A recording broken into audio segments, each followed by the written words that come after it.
I promised to never teach this. Yet here it is, because you're ready now.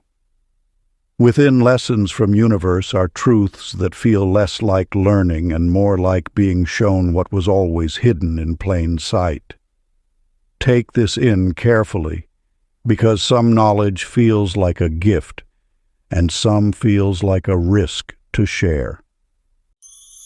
Lessons from Universe. Introduction. The secret was never hidden in effort. It has always lived quietly within remembrance. Long before you ever wished, long before you ever reached outward, the universe had already woven into your being the sacred power to create. Not through struggle, not through longing, but through awakening. You are not separate from the force that shapes worlds. Your consciousness is the very essence from which reality takes form. What you see around you is not something you chase. It is something you echo.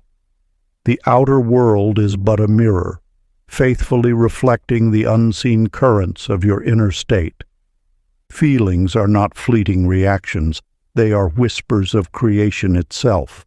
Every emotion you embody sends a signal into the infinite, calling forth experiences that resonate in harmony.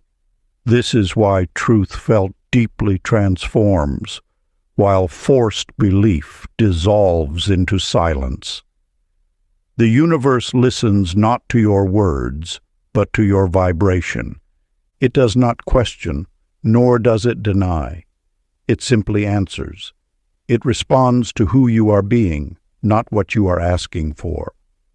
When you release the need to pursue and instead learn the art of allowing, you step into the sacred rhythm of creation, the flow where all things unfold effortlessly.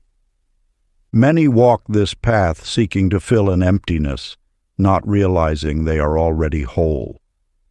Yet the moment you remember your completeness, everything changes. Creation is no longer a struggle. It becomes a natural expression of your essence, like light radiating from the sun.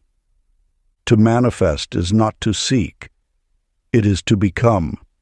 Become love, and love surrounds you. Become abundance, and abundance reveals itself. In this shift from wanting to being, you unlock what was never absent, only waiting for your recognition. And in that remembrance, you are no longer a seeker at the door of life. You are the creator, standing within it. Before we get into the book, comment, "I am ready," to affirm your intention to the universe.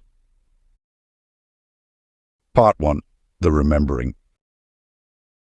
Chapter 1. The Promise Beneath the Noise. In the depths of a city night, beneath the gentle flicker of a solitary lamp, Lottie Mae Turner raised her voice to the stars. Her desperate pleas echoed off empty walls, yet the universe waited not for her cries, but for the moment she would grow still. In that silence, a truth emerged. Manifestation flows not from the force of will, but from the grace of allowing. You see, the art of creation exists not in the loud declarations of what you wish to possess, but in the quiet acceptance of what already seeks you. Like Lottie Mae, you may believe your desires need volume to be heard. Yet the universe responds most powerfully to the whispers of your surrendered heart. Consider Clyde Benson, whose path seemed marked by endless loss. Each closed door felt like rejection until he understood the deeper wisdom unfolding. His story teaches that what appears as failure often serves as divine redirection. The universe speaks through patterns, and Clyde's repeated job losses were not punishments, but invitations to align with his true calling. When you resist the flow of life, you create turbulence in the stream of abundance. Yet when you surrender, not in defeat, but in trust. You enter the current of grace. This surrender becomes your strength, transforming from perceived weakness into the very power that carries you forward. The vibration of peace indeed opens doors that force cannot breach. As you release the grip of control, you rise above the frequency of struggle. Your troubles do not vanish through combat, but through transcendence. You simply outgrow the energy that once bound you. Each night, as you prepare for sleep, whisper these words into the darkness. I allow the universe to surprise me softly. Let your breath slow naturally, matching the rhythm of forgiveness that pulses within your chest. Feel for that subtle hum, the quiet vibration of divine permission flowing through you. Allow this sensation to rest beneath your ribs, a warm light teaching your mind the sacred language of silence. In this practice, you learn the first word of creation, not through striving, but through allowing. This is the gentle power that transforms worlds. Chapter 2: The Mirror's Secret. Teddy rose. McLean's reflection became his daily tormentor, a harsh judge measuring all he lacked against the world's apparent abundance. Each morning he would gaze into the mirror and catalog his shortcomings, a ritual of rejection that echoed through every aspect of his existence. His bank account remained empty not because fortune avoided him, but because he had mastered the art of refusing wealth's presence in his life. Within this lies a truth as old as consciousness itself. The law of attraction operates not through what you desire, but through what you accept as natural to your being. When you declare something as other, as not me, you create an energetic barrier that even the most powerful manifestations cannot breach. The universe, in its infinite wisdom, respects your self-definition absolutely.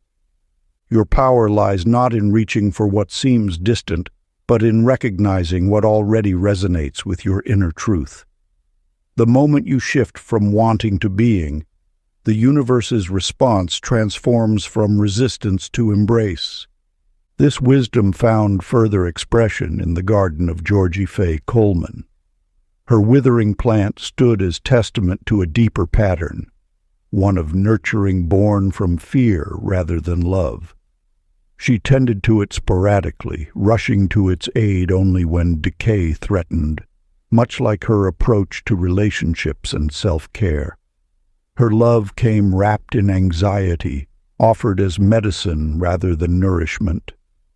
Then came the day of awakening. As she stood before her struggling plant, wisdom bloomed in her heart. She recognized that her care, rooted in fear of loss, could never nurture true growth. The next morning, she approached her plant with gratitude for its presence, for its resilience, for its silent teachings. Within weeks, new leaves unfurled, reaching toward light with renewed vigor. This simple yet profound shift illustrates the sacred law. The universe mirrors not your desires, but your relationship with yourself. When you tend to your own garden from a place of appreciation rather than apprehension, all of life responds in kind. Now, as you absorb these ancient truths, take part in this transformative practice. Find a mirror and sit before it in quietude. Let your eyes soften, looking not for imperfections but for signs of life's collaboration with your journey. Allow a gentle smile to form until you see your reflection ease into natural grace. Whisper the words, "I'm safe to shine now," and observe as the mirror image responds with similar tenderness. That warm glow you feel? It is manifestation awakening through recognition of your true self. Chapter 3. The Currency of Emotion. In the winding streets of commerce and exchange, where fortunes rise and fall like tides, there exists a truth more precious than gold. Abundance flows not from what you hold, but from how you hold it. Millie June Carter's tale echoes through the chambers of this ancient wisdom. Each morning she would count her savings meticulously, yet the numbers seemed to mock her desires for prosperity.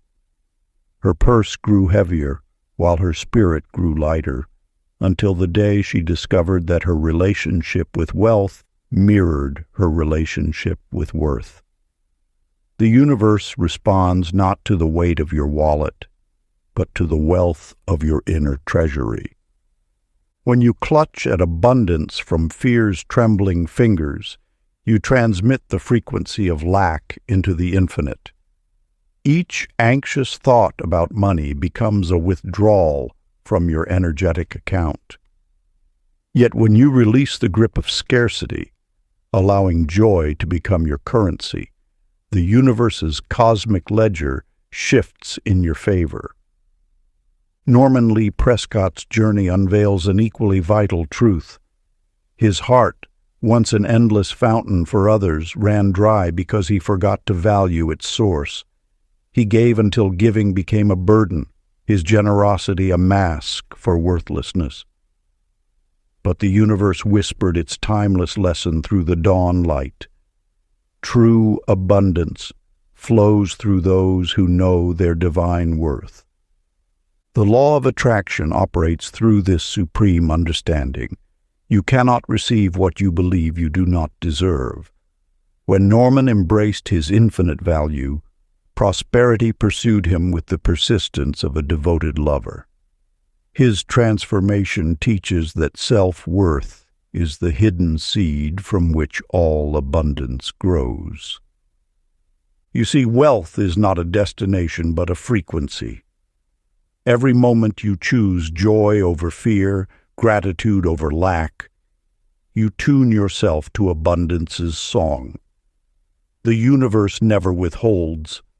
It simply matches your energetic broadcast with unwavering precision.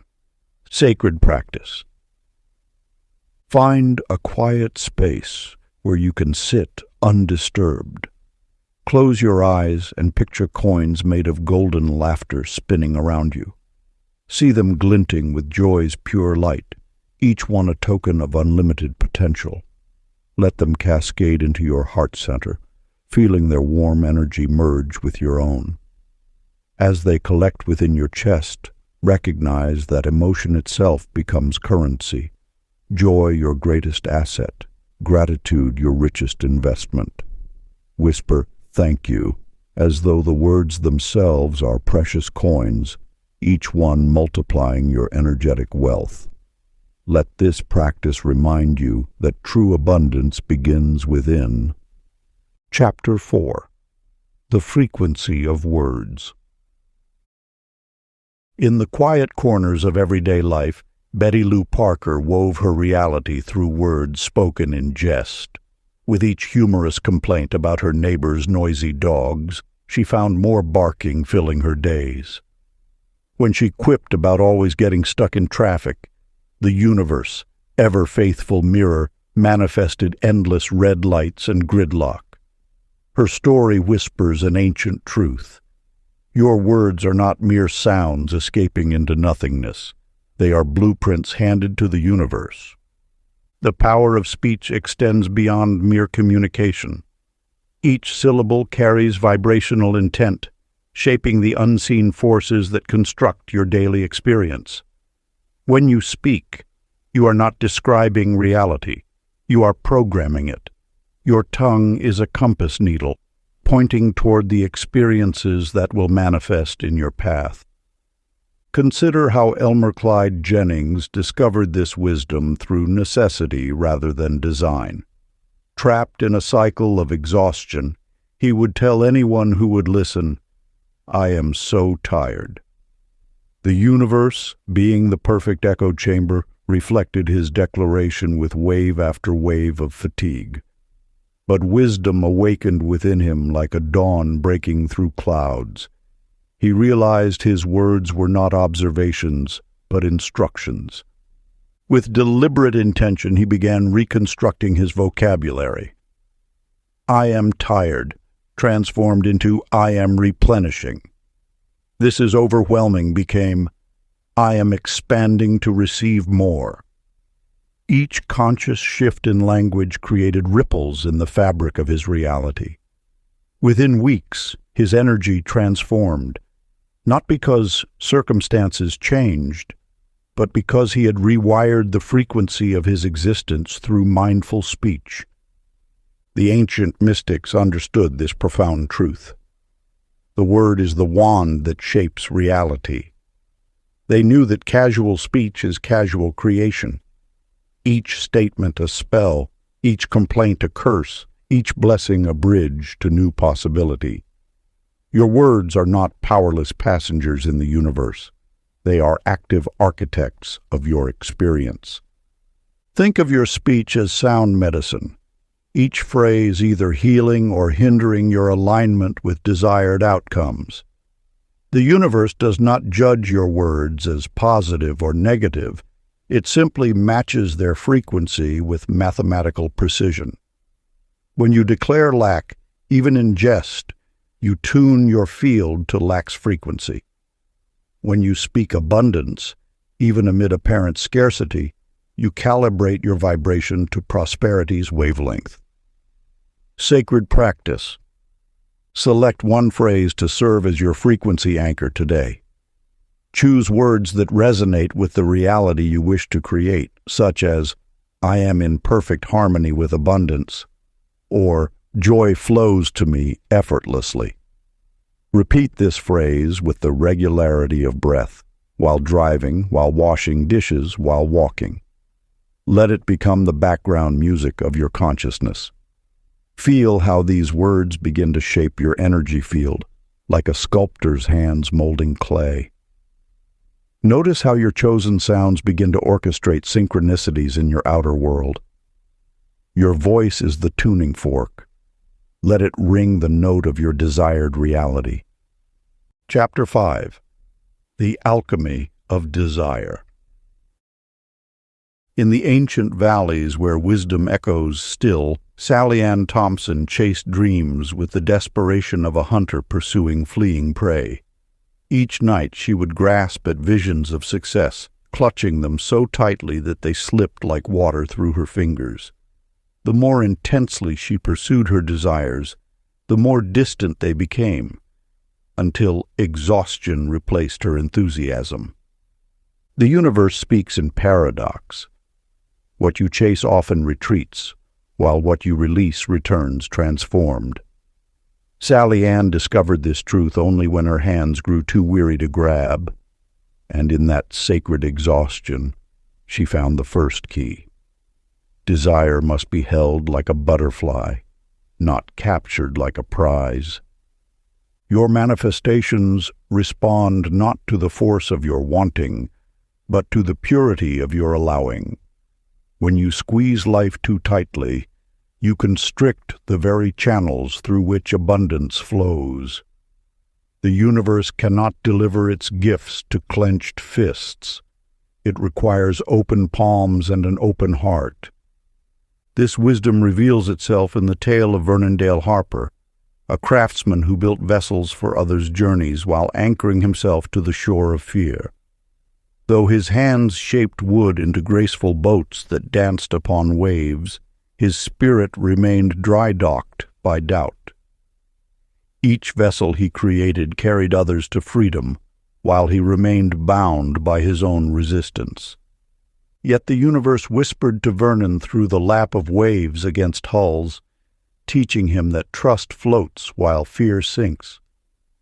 Gradually, he learned to release his grip on certainty and allow the current of life to carry him. The day he first stepped onto one of his own creations without trembling, he understood. Mastery comes not from controlling the water, but from becoming one with its flow. These stories illuminate the subtle art of manifestation.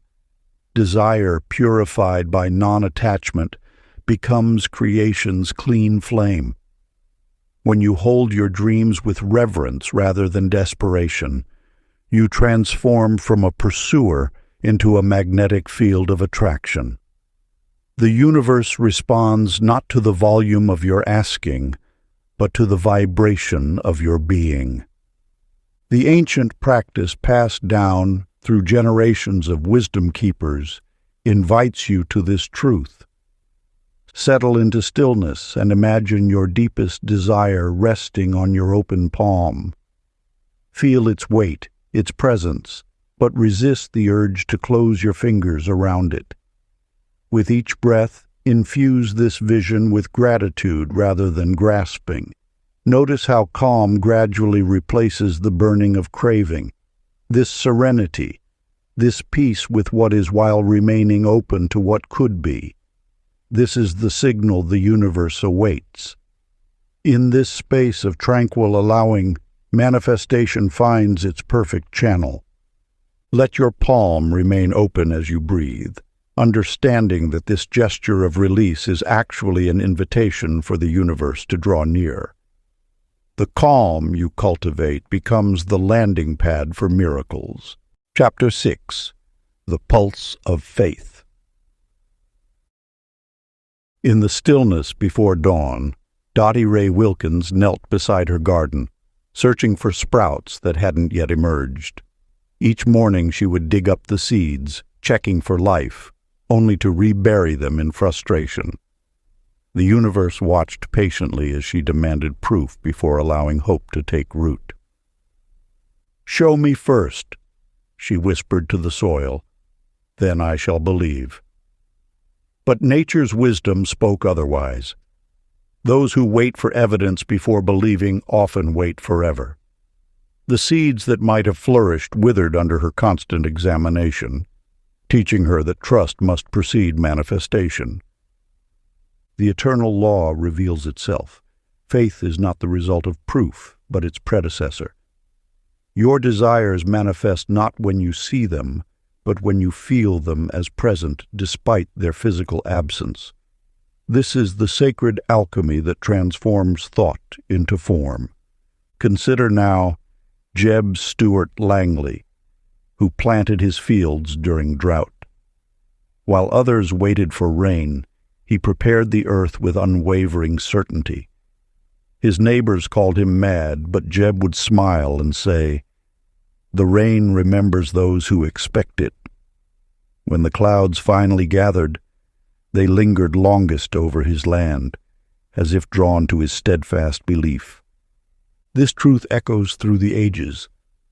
The universe responds not to what your eyes witness, but to what your heart knows. When you demand proof before belief, you create the very void you fear. But when you dare to know without seeing, reality rushes to match your inner conviction.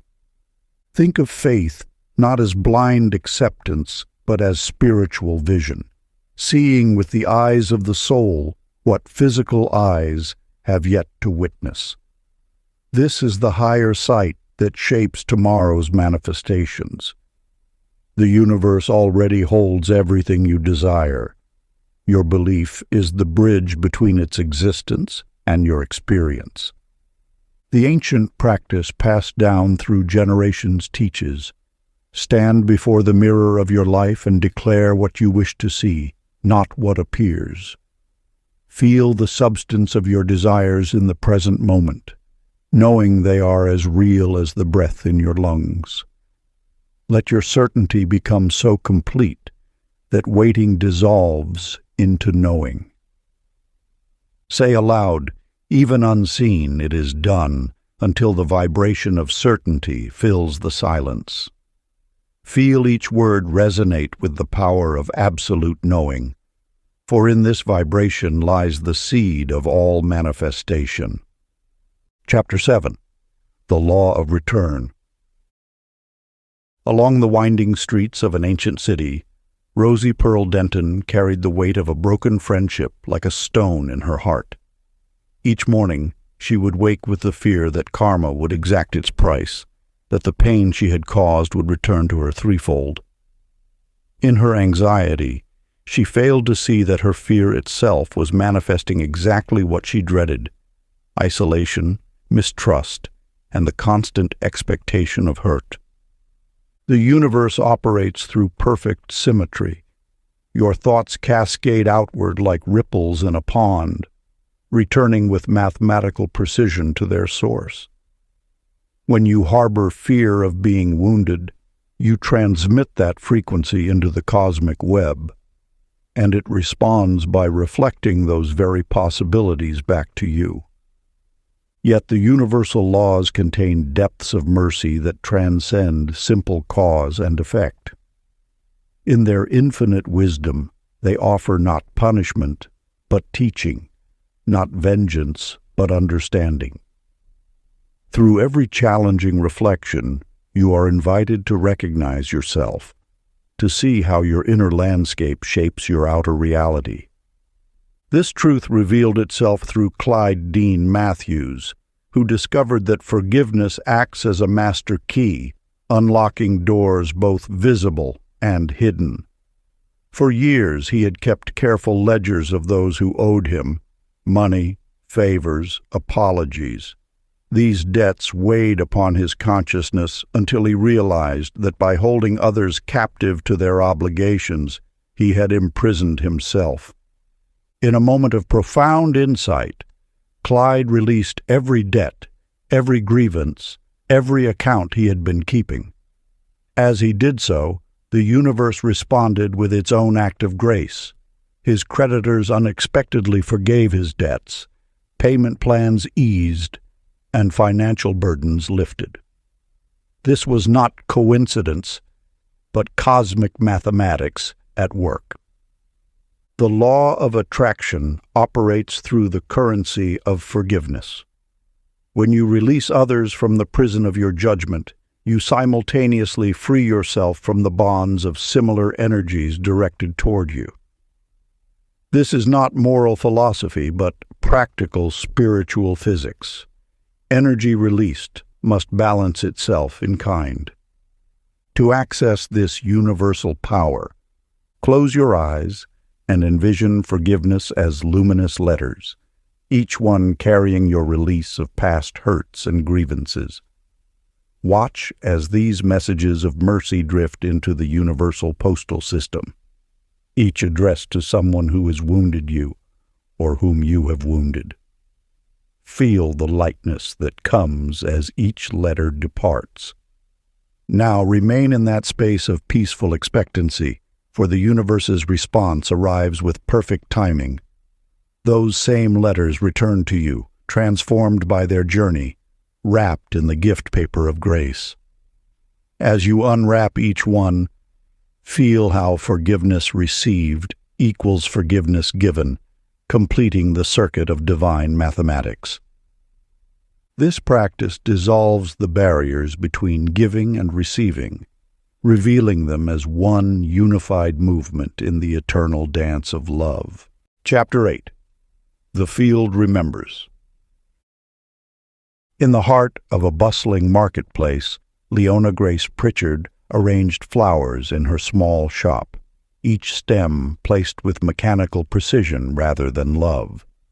Years had worn away the vibrant hues of her imagination until life became a monotone routine. Then, one morning, a street musician's melody drifted through her open door, notes that awakened something dormant within her soul. The song carried the same tune her grandmother once hummed while painting, and suddenly Leona's forgotten passion for art flooded back. Her hands trembled as childhood memories of paintbrushes and canvases surfaced, dreams she had tucked away in favor of practical choices. That very evening, she found herself purchasing art supplies, her heart racing with recognition of its own forgotten frequency. Within weeks, Her flower arrangements transformed into living art pieces, each one telling a story that customers could feel before she spoke a word. The universe had preserved her creative frequency like a time capsule, waiting for the perfect melody to crack it open. This truth emerges. Every dream you've ever dreamed still exists in the field of infinite possibility. Nothing is ever truly forgotten, only temporarily muted. Milton Ray Brooks discovered this same principle through different means. Living in a neighborhood known for its tension, he began each dawn by sitting quietly, visualizing the face of peace. He imagined it as clearly as a photograph: serene eyes, gentle smile, relaxed brow. Day after day he held this image until it became more real than the discord around him. Gradually, something shifted. The cashier, who had never looked up, began meeting his eyes with a smile matching his vision. Children who used to run from strangers started waving as he passed. His neighbors' faces began reflecting the very peace he had been visualizing, as if his inner practice had tuned the collective frequency of his environment. The field responds not to time, but to resonance. What you once dreamed remains coded in the universe's memory, waiting for your frequency to realign with its vibration.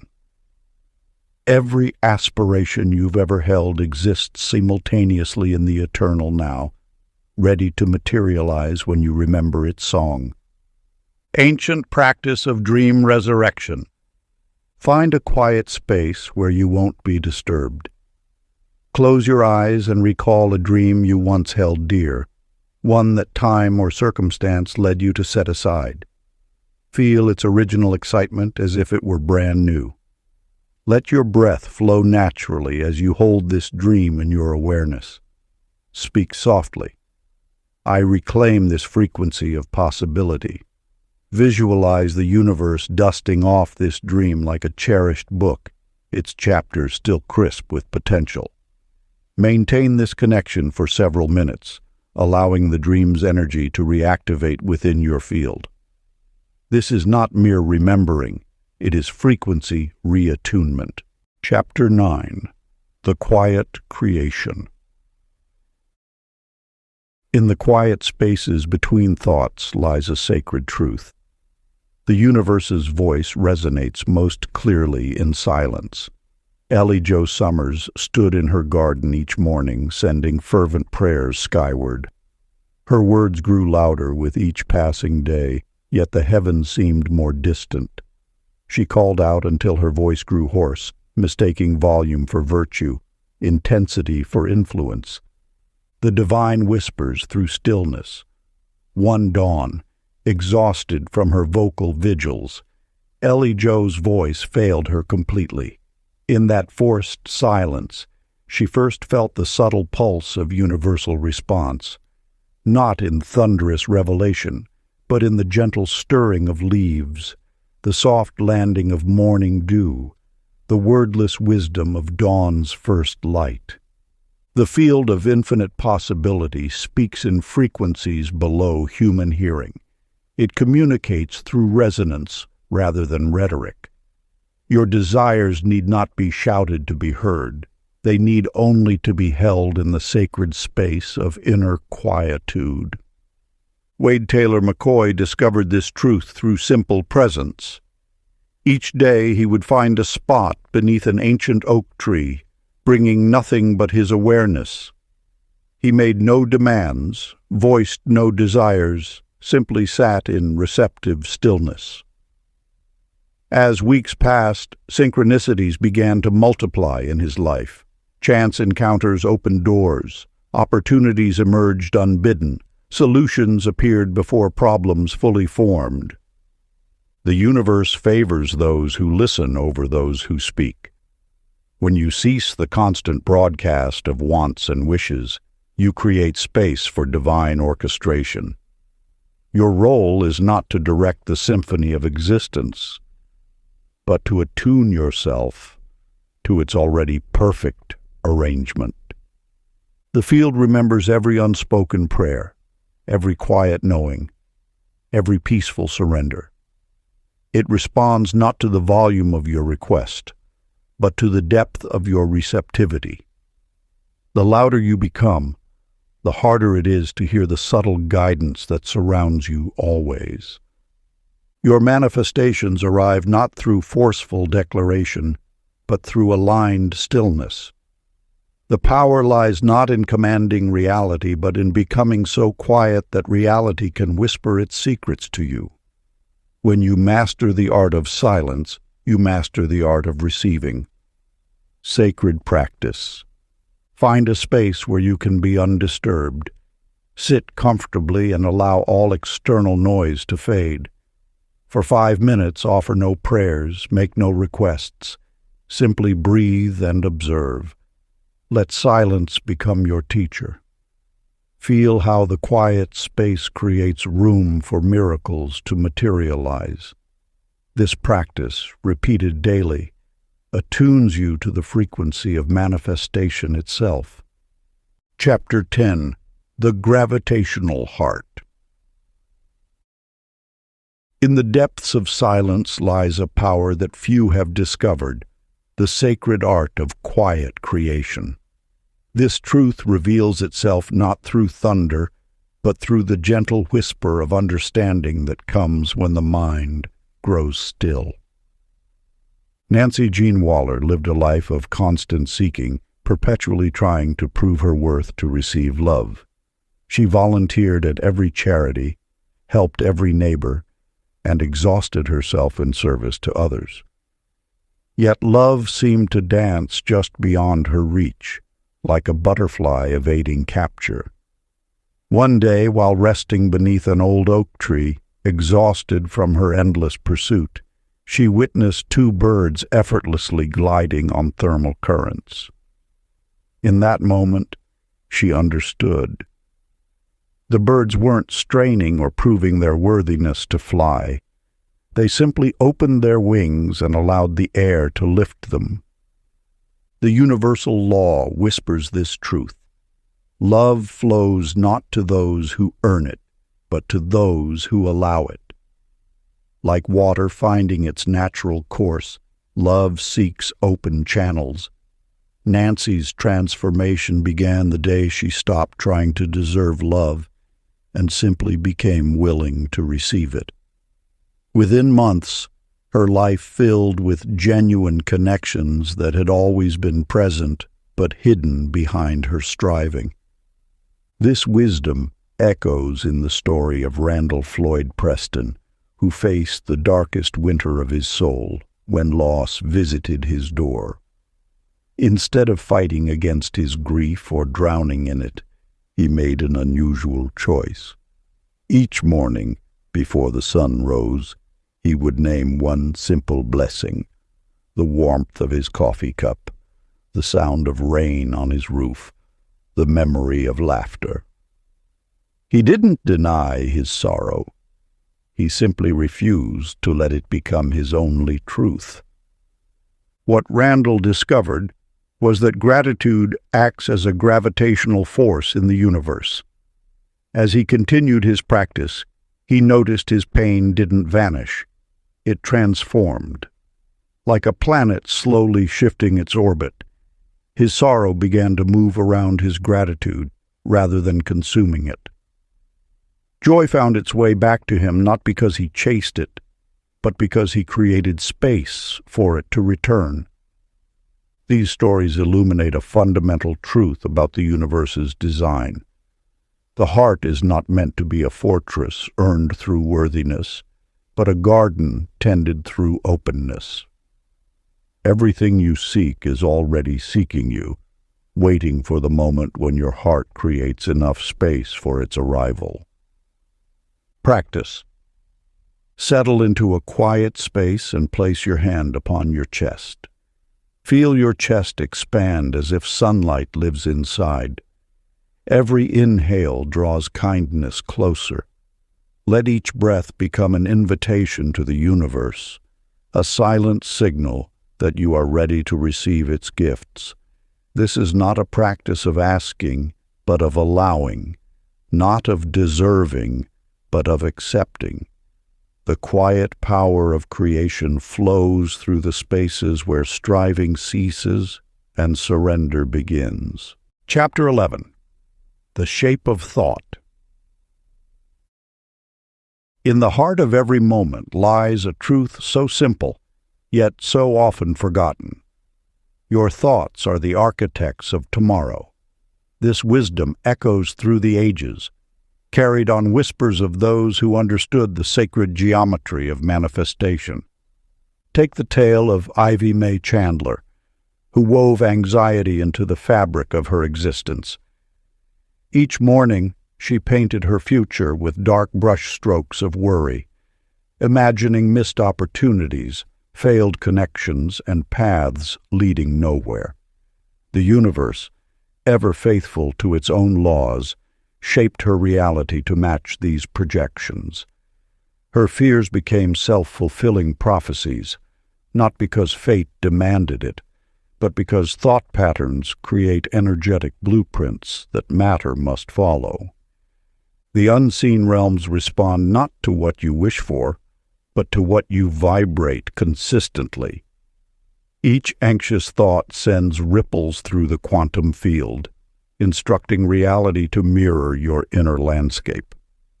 Your mind does not simply observe the world, it participates in its creation with every passing thought. This truth revealed itself differently through Chester Boyd Hawkins, who discovered the alchemical power of intentional thinking. Where others saw obstacles, he visualized stepping stones. When storm clouds gathered, he imagined them watering gardens of opportunity. Chester understood that joy, when held as a constant companion in thought, becomes the default setting of existence. Day by day, he deliberately crafted his mental atmosphere with the precision of a master artist. He did not deny challenges, but reframed them as opportunities for growth. The universe, recognizing this elevated frequency, began orchestrating circumstances to match his optimistic vibration. Doors opened, synchronicities multiplied, and life began flowing with an ease that seemed magical to others but natural to him. The difference between Ivy and Chester lay not in their circumstances, but in their chosen frequencies. While Ivy's thoughts constructed barriers, Chester's built bridges. The same universal law served them both with equal faithfulness, manifesting precisely what they held most consistently in their minds. This ancient truth whispers still. Your thoughts are not passive observers, but active creators. They are the invisible hands molding the clay of possibility into the sculpture of experience. Every thought sends forth a signal, and the universe, in its infinite wisdom, cannot help but respond in kind. Ancient practice. Find a quiet space as dawn breaks. Close your eyes and see your coming day as an empty canvas before you. With the gentle strokes of intention, paint this day in the colors of your choosing. See each hour unfolding in harmony, each interaction blessed with understanding, each challenge transformed by your positive perspective. Hold this vision until you feel its reality in your bones. This is not mere imagination. It is creation in its purest form. Part 2. The Remembered Power. Chapter 12. The Magnetic Breath. In the depths of a restless night, Hallie Ruth Benson paced her chamber, her shallow breaths matching her racing thoughts. Each hurried inhale reinforced her disconnection, until a moment of grace revealed the ancient wisdom. Breath and belief dance as one. When her breathing quickened in doubt, her faith wavered like a candle in wind. When it steadied in trust, miracles found their rhythm. The universe speaks first through breath, for it is the original language of creation. Each inhale carries cosmic intelligence. Each exhale releases resistance to receiving. Your breath holds the key to the vault of manifestation. When it flows in harmony with faith, the gates of abundance swing wide. Deep within every cell lies a remembrance of this truth. Breath is the bridge between thought and form, between desire and manifestation. It carries the electrical charge of intention through the body's rivers, transforming mental pictures into physical experience. To breathe fully is to believe fully. To believe fully is to receive completely. Benny Clay Holbrook discovered this wisdom in the quiet hours before dawn. Each morning he would sit in stillness, allowing his breath to flow like a gentle stream, each inhale filled with gratitude for what was yet to come. As his breathing deepened, synchronicities began to multiply in his life. Chance meetings became destined encounters. Random moments revealed divine orchestration. The universe responded to his respiratory reverence with a cascade of coordinated blessings. His story illuminates the sacred partnership between breath and manifestation. When you breathe with conscious appreciation, you activate the universal Wi-Fi, connecting your cellular wisdom to source energy. Each grateful breath sends ripples through the field of infinite possibility, attracting experiences that match your vibration. The ancient practice of breath alignment. Find a quiet space where you can sit undisturbed. Place one hand on your heart, the other on your abdomen. Begin breathing slowly, deeply, as if drawing in liquid light. With each inhale, silently speak your gratitude for something present in your life. With each exhale, release any resistance to receiving more blessings. Continue this practice for 7 breaths, feeling each expression of appreciation travel through the cosmic network, calling forth matching experiences. Your breath becomes a messenger, carrying your heart's signal to the universe's receiving station. Remember, each breath is a prayer, each exhale a release, each cycle a revolution in your personal field of creation. Chapter 13. The Choice Frequency. In the quiet hours before sunrise, Susie Gale Morton stood at life's crossroads, paralyzed by indecision. For years she blamed the stars, fate, and circumstance for her stagnation. "The universe has not blessed my path," she would lament, waiting for divine intervention to make her choices clear. Yet wisdom arrived through observation. Each hesitation created its own echo in the cosmic field. Every moment spent blaming destiny was a frequency repeated, a vibration sustained. The universe, in its infinite reflection, could only mirror back this uncertainty. Susie's revelation came when she witnessed how her indecision manifested as repeated patterns, each circumstance asking for resolution through choice. The power of decision ripples through the fabric of existence. When you remain in the space of perhaps and maybe, the universe can only respond with more situations requiring choice. It is not destiny that shapes your path, but the clarity of your selections that shapes destiny. Floyd Andrew Kinsey discovered this truth through a different door. Each morning, before circumstances presented themselves, he made a deliberate choice to align with joy. Rather than waiting to see what the day would bring, he selected his emotional frequency in advance. The result was remarkable. As if by magic, situations began to arrange themselves around his chosen vibration. The universe responds not to what you hope might happen, but to the energetic signature you broadcast through conscious choice. When Floyd chose joy as his foundation, life had no choice but to match this frequency.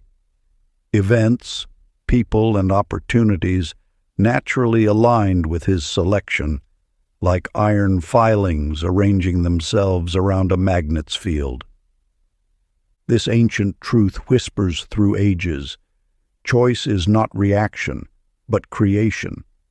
Every decision sends ripples through the quantum field, organizing reality around its frequency. When you blame external forces, you broadcast powerlessness. When you choose with clarity, you become the author of circumstance. The practice. As each day dawns before engaging with the world, sit in stillness. Place your hand upon your heart and declare, I choose joy as my foundation. Feel this choice vibrating through every cell, establishing the frequency of your next 24 hours. This is not hoping for joy. It is selecting it as your base resonance. The universe will have no choice but to orchestrate events that match your chosen frequency. Repeat this practice for 40 days, watching as reality reshapes itself around your deliberate selection. Chapter 14. The Permission Slip. In a small village near ancient hills, Mary Lou Franklin spent years arranging her life around others' approvals. Each morning, she would gaze at her reflection, waiting for permission to shine, permission that could only come from within. Her story teaches us the costly illusion of external validation. The universe responds not to others' stamps of approval, but to the vibration of self-authorization. The power of choice flows not from circumstance, but from the quiet chambers of your own heart. When you wait for the world to grant you permission, you transmit a frequency of doubt that echoes back as hesitation. Your destiny awaits not the approval of others, but your own sacred yes. Arnold Jean Bishop discovered this truth while tending his garden. For years his talents remained dormant, like seeds afraid to sprout. One dawn, as sunlight painted his flowers in gold, he understood. Nature never asks permission to bloom. In that moment he spoke words that altered his frequency. I authorize my own light. Within days, opportunities began appearing as if they had always been waiting in the wings. His art, once hidden in shadowed corners, found its way to galleries. His voice, previously muted by doubt, carried wisdom that others had longed to hear. The universe recognized his self-permission as the highest form of truth. Your power to choose creates ripples in the fabric of reality. Each time you grant yourself permission to be, to dream, to create, you align with the natural law of self-authorization. The universe does not require external validation to support your dreams. It awaits only your inner signature. Think of a flower pushing through concrete. It seeks no counsel, requires no committee approval. Its mere decision to grow is enough. You carry this same divine authority. The moment you declare, I am enough, reality reshapes itself around your chosen frequency. The practice. Find a quiet space where you can be alone with your truth. Speak your name aloud, followed by the words, I allow you. Let these words sink into your being. Feel the subtle shift as the universe recognizes your self-granted permission. This is not mere affirmation. It is frequency adjustment at the deepest level. Notice relief's sacred exhale as your energy field aligns with your innate authority. Before we get into the next chapter, you can download a free ebook version of this audiobook using the link in the pinned comment below this video. Chapter 15. The Law of Play. In a small village, Peggy Sue Dalton knelt each morning before her dreams, like they were stern teachers demanding perfect posture. She approached every goal with such gravity that her desires grew too dense to fly. Each vision she held became weighted with must and should until inspiration itself gasped for air. The universe watched as she turned gardens into geometry lessons and dance into mathematics, until one day even her smile needed permission to shine. Through your earthly eyes, manifestation may seem a serious business, yet the cosmic truth whispers otherwise. Creation itself began with divine play. The universe spins galaxies like children's pinwheels, paints auroras for pure delight, and scatters stardust simply because it can. Your power to create flows most freely when channeled through joy's light touch. Bobby Lee Morton discovered this truth in his weathered shed-turned studio. For decades, he had pursued art with grim determination, each brush stroke an exercise in forced excellence. His paintings, though technically perfect, hung lifeless on walls.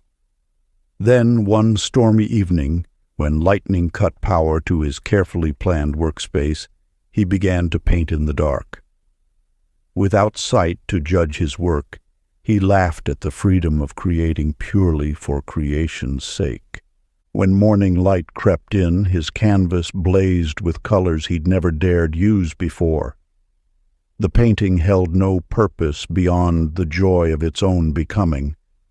Within weeks, collectors sought his work, drawn not by technique, but by the infectious delight woven into every stroke. His bank account swelled, not because he chased success, but because he had finally allowed success to dance with him. The universe responds not to the weight of your intentions, but to their lightness. When you release the need to make every action significant, significance finds you. Joy is not the reward for manifestation. It is the magnet that draws manifestation to you. Sacred play practice. Choose one activity today that serves no purpose beyond your delight. Paint with your fingers, dance in rain puddles, build a fort from sofa cushions, whatever awakens your inner child's laugh. As you engage in this useless play, feel how the universe conspires to match your frequency of joy. Notice how creativity flows when you remove the burden of purpose. Let your heart remember that manifestation, at its core, is simply the universe playing through you. Chapter 16. The Divine Delay. In an ancient mountain village, Hattie Mae Roberts paced beneath her window each morning, cursing the dawn for its slowness. Her garden remained empty despite daily planting, her prayers echoing against silence. "The universe has forgotten me," she would whisper, tearing petals from wilted flowers. Each moment of waiting felt like punishment, each delay another stone in the wall between her and her desires. The truth whispers through time. Divine timing moves with the precision of poetry. Your impatience does not speed the sunrise, nor does your anxiety ripen the fruit before its season. The universe operates on rhythms far more intricate than human longing. Calvin Ross McAllister understood this wisdom. In his humble workshop, he carved wooden vessels with unwavering patience. While others rushed their craft, he allowed each piece to reveal its hidden form. "The wood tells me when it's ready," he would say, running weathered hands across the grain. His waiting was not passive but pregnant with possibility. Through seasons of apparent stillness, miracles took shape beneath his tender attention. What appears as delay is often divine choreography. Each seeming setback, a step in an elaborate dance of creation. When you resist the timing of your unfolding, you create friction against the very force arranging your highest good. Your manifestations arrive not according to the urgency of your wanting, but in harmony with the ripening of your becoming. This sacred truth extends beyond individual lives. The oak does not question the seasons required for its majesty. The butterfly does not rage against its chrysalis. Even the stars, ancient as they are, pulse with perfect patience, their light traveling vast distances to reach Earth at precisely the right moment. Your perceived delays are not denials. They are devotional spaces where transformation deepens. In these hollow times, when manifestation seems distant, you are being prepared for possibilities greater than your current capacity to receive them. The universal orchestration requires your participation not through forcing, but through flowing. Each morning provides fresh opportunity to align with divine timing. Rather than pushing against the present moment, breathe into its purpose. Your desires are already in motion, dancing toward you through the perfect sequence of events. Practice of sacred timing. Begin each day by shifting a single word in your consciousness. Replace when with while in all your thoughts about manifestation. Instead of saying when it happens, say while it's happening. Rather than when I receive, say while I'm receiving. This subtle transformation moves you from waiting to witnessing, from resistance to reception. Feel how this shift releases the tension of time and opens you to the poetry of perfect unfolding. Chapter 17. The Harmonious Contrast. In the quiet depths of a mountain valley, Lula Dean Porter knelt beside her withered garden, tears falling upon soil that seemed to reject every seed she planted. For seasons she had battled against nature itself, cursing each frost that claimed her tender shoots, each drought that parched her dreams. The universe appeared to mock her efforts with endless obstacles. Yet within that very resistance lay the sacred teaching she had yet to grasp. Each failed crop refined her understanding. Each setback sharpened her vision. The obstacles were not barriers but bridges, leading her to deeper wisdom. Through the contrast of what did not flourish, she discovered precisely what would thrive in that unique soil. When you encounter resistance, know that it serves as nature's compass, pointing toward your true path. Opposition does not block your journey, it reveals it. Like a river meeting rocks, your energy does not stop but finds its perfect course. The universe places obstacles not to hinder, but to hone your direction. Glenroy Stevens understood this truth only after losing everything he thought essential. His business crumbled, his partnerships dissolved, his carefully constructed plans scattered like autumn leaves. Yet instead of fighting against these apparent misfortunes, he began to thank them. With each setback, he expressed gratitude for the clarity it brought. "Thank you for showing me what needs to change," he would say to empty rooms and closed doors. A remarkable transformation followed. As Glenn embraced conflict as his teacher rather than his enemy, peace descended like morning dew. Opportunities emerged precisely because previous paths had been blocked. The very obstacles he once resisted became stepping stones to greater understanding. This wisdom echoes through the ages. Contrast calibrates consciousness. Every shadow you encounter is merely light, teaching you to adjust your position. What appears as darkness is actually a lesson in alignment. The universe uses opposition not to obstruct, but to orient. Your struggles are not punishments, but precise instruments of awakening. Each challenge arrives as a master teacher, carrying exact instructions for your growth. When you resist resistance, you miss its message. When you embrace it, you unlock its gifts. Ancient practice. Sit in stillness and bring to mind your current obstacle. Place your hands palm up on your lap and whisper, "I bless this unwanted teacher." Feel the shift as resistance transforms into revelation. Let this practice be your daily reminder that what you resist most persistently points toward your most necessary growth.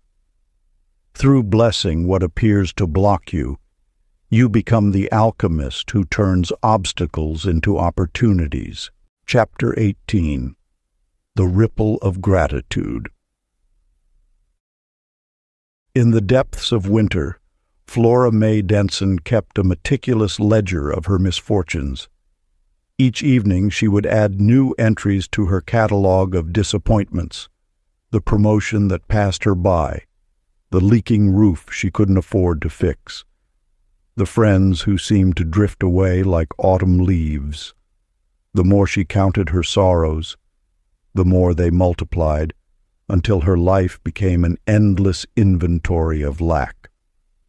Then one morning, as she watched the sun pierce through frost-covered windows, something within her shifted. Instead of marking down another grievance, she wrote a single word: light. The simple act of acknowledging this daily miracle stirred something ancient in her soul. The next day she added breath, then warmth, shelter, memory. With each entry, the heaviness in her chest began to lift. As her gratitude grew, Flora Mae noticed the world responding in kind. The numbers in her bank account, once a source of anxiety, began to dance in unexpected ways. Small windfalls appeared like spring flowers after rain. Opportunities emerged as if summoned by her thankful heart. Truman Jack Kelly discovered this same truth through letters. Each morning, before the world stirred from its slumber, he would sit at his weathered desk and write thank-you notes to the invisible forces that held his life together. "Thank you for the strength in my hands," he would write, "for the thoughts that fill my mind, for the mystery that moves through all things." At first, these letters felt like messages cast into a void, but gradually the universe began responding in its own elegant script. A chance encounter led to a business partnership. A wrong turn revealed a perfect home. A moment of kindness returned tenfold. His gratitude became a magnetic force, drawing abundance through the very ink that spelled out his appreciation. The universe speaks the language of reciprocity, but its first word is always "thank you." When Flora Mae transformed her arithmetic of sorrow into a calculus of grace, she discovered that gratitude is not merely a response to abundance. It is abundance itself, taking root in human form. When Truman Jack made thankfulness his morning practice, he found that appreciation is the highest form of prayer. These stories whisper a truth as old as consciousness itself. Gratitude is not a transaction, but a transmission, a frequency that aligns our inner world with the infinite generosity of existence. In the grand equation of manifestation, thankfulness is both the question and the answer, the seed and the harvest. Ancient practice. Begin each day by speaking 7 internal thank yous, not for what you wish to receive, but for what already flows through your life unnoticed. Let each expression of gratitude linger until you feel its warmth alter your inner atmosphere. Watch as this practice slowly transmutes the base metal of circumstance into the gold of authentic abundance. Chapter 19. The Law Beyond Effort. In the heart of a bustling marketplace, Vera Bell Collins moved with frantic energy from dawn until dusk. Her small shop overflowed with beautiful items, yet prosperity remained elusive. Each morning she arrived earlier. Each evening she stayed later, her hands perpetually busy, while her spirit grew weary. She created endless lists, sent countless emails, and chased every opportunity, believing that more action meant more success. But the universe speaks in frequencies, not force. Vera's actions, though numerous, lacked the essential harmony that turns effort into ease. She was playing all the notes but missing the music. It wasn't until she collapsed from exhaustion that the truth revealed itself. Action without alignment is noise without melody. The greatest force in creation is not effort, but resonance. When your movements flow from inner harmony, the universe doesn't require your exhaustion as proof of worthiness. It asks only for your authentic presence in each moment. Consider how a master musician doesn't strain to create beautiful music. Their fingers know the way because their heart leads the rhythm. This is the secret of aligned action. It flows from being rather than doing. The universe responds not to the volume of your activity, but to the vibration of your presence. Later, Orville Clyde Ramsey discovered this truth in his own way. After years of pushing against life's current, he learned to pause before each action and feel for the natural flow. He began asking himself a simple question. Is love doing this? If the answer was yes, he proceeded. If not, he waited for clarity. Gradually, Orville found himself working less yet accomplishing more. His actions became like drops of rain falling exactly where needed, each one perfectly timed and placed. The universe began orchestrating opportunities that once seemed to require endless pursuit. He had discovered that aligned action has a lightness to it, a feeling of being carried rather than carrying. This wisdom speaks across ages. When you align first and act second, reality conspires to meet you. Your role is not to force the river's flow, but to discover its natural direction. Every authentic action creates ripples far beyond its visible impact, touching shores you cannot see. The practice. Pause before each significant action. Place your hand upon your heart and ask with gentle curiosity, is love doing this? Wait for the subtle response within. If you feel expansion, proceed. If you sense contraction, wait. This simple practice aligns your actions with the universe's natural rhythm, transforming effort into effortlessness. Let love be your compass, and watch as your actions become poetry in motion. Chapter 20. The Bridge of Belonging. In a bustling city square, beneath the shifting shadows of autumn leaves, Nora Jane Spivey sat alone on a weathered park bench. Day after day she watched the parade of strangers pass by, each one seeming to exist in their own sealed universe, untouchable and distant. The weight of isolation pressed upon her chest like a stone. One crisp morning, as sunlight filtered through the branches above, something shifted within her. As she observed a mother consoling her child, an elderly man feeding pigeons, and two friends sharing quiet laughter, a curious sensation began to stir. It started as a gentle warmth beneath her skin, like electricity humming through invisible wires, connecting her to every passing soul. In that moment, the truth revealed itself. Separation was an illusion, a veil created by minds too focused on surface differences.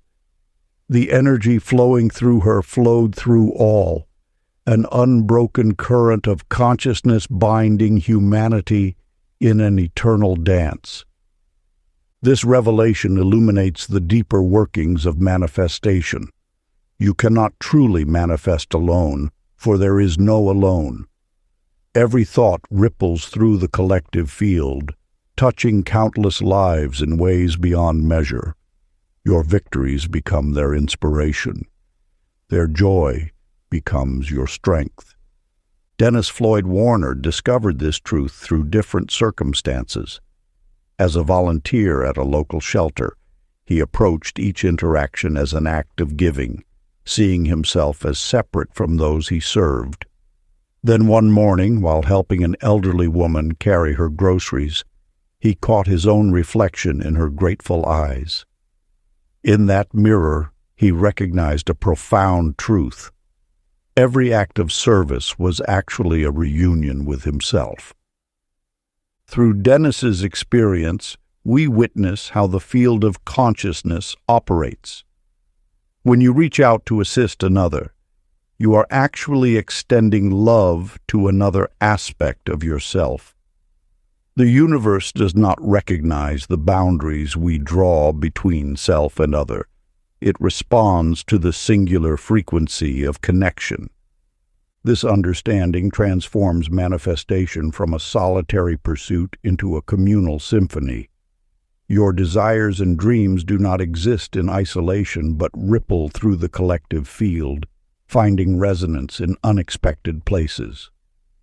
When you attune to this truth, manifestation becomes effortless because you are no longer pushing against the current of separation. Sacred practice. When speaking to anyone, silently think, same light, different costume. Feel the electric current of connection beneath your words.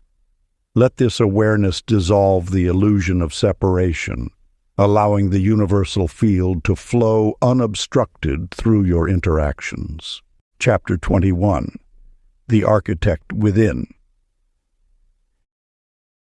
In the heart of a bustling marketplace, Opal Lee Hammond stood frozen before a fortune-teller's tent, seeking answers about her destiny. Day after day she returned, hoping someone else would explain the mysterious turns her life had taken. The cards spoke of obstacles, but Opal blamed divine plans for every setback, never seeing her own hand in the narrative. The universe whispers an eternal truth. You are not a passive reader of your life story, but its active author. Each thought, each feeling, each whispered fear or celebrated triumph becomes a sentence in your ongoing tale. The power of creation rests not in distant stars, but in the quiet chamber of your heart. Your life is a sacred manuscript, written in the ink of intention and edited by awareness. When you understand this profound truth, you recognize that every circumstance, whether joyful or challenging, bears your energetic signature. The universe does not write your story without your consent. It simply provides the infinite chapters upon which you choose your words.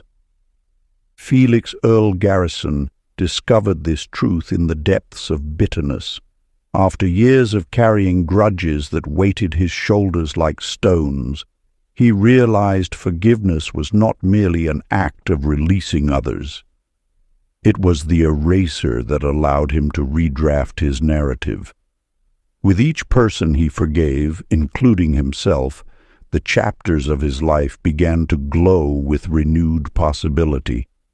His story transformed not because fate intervened, but because he chose to write different words. The universe honors your authorship through the law of vibration. Each thought you hold becomes a word in your story. Each emotion you nurture colors the chapters of your experience. You are not merely living your life. You are writing it into existence with every breath. The ancient practice whispered through generations remains potent. As you lay your head upon your pillow each night, place your hand upon your heart and speak these words. I thank myself for designing courage today. Through my choices, my thoughts, and my actions, I have written another chapter in my eternal story. I am the author of my destiny, and I write with wisdom and love.